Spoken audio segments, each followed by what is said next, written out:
نحمده ونصلي على رسوله الكريم اما بعد فاعوذ باللہ من الشیطان الرجیم بسم اللہ الرحمن الرحیم۔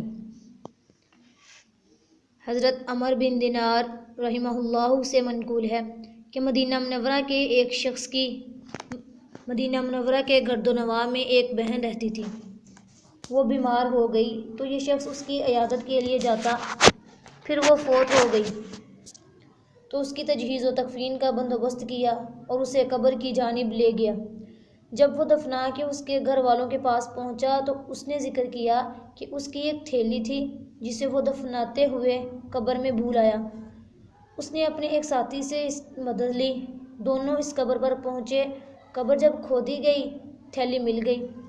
پھر وہ اپنے ساتھی سے کہنے لگا، ذرا ایک طرف جاؤ، دیکھو تو وہ کس حال میں ہے۔ تو اس نے لاحت کی اینٹ ہٹا کے جو دیکھا تو قبر میں شعلے بھڑک رہے تھے۔ استغفر اللہ! تو دیکھا کیا کہ قبر میں شعلے بھڑک رہے تھے۔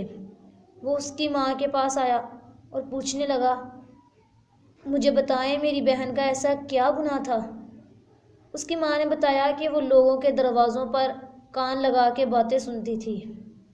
کیا کرتی تھی کہ لوگوں کے دروازوں پر کھڑے ہو کر کان لگا کر باتیں سنتی تھی تاکہ چغل خوری کرے۔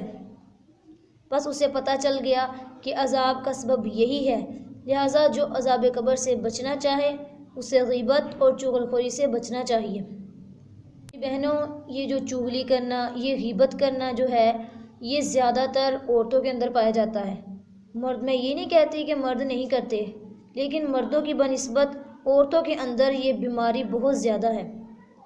تو میری بہنوں، عذاب قبر جو ہے یہ برحق ہے، اس لیے چغلی سے، غیبت سے بچنا چاہیے۔ اللہ رب العزت ہمیں غیبت اور چغلی سے بچنے کی توفیق عطا فرمائے۔ وما علینا الا البلاغ المبین۔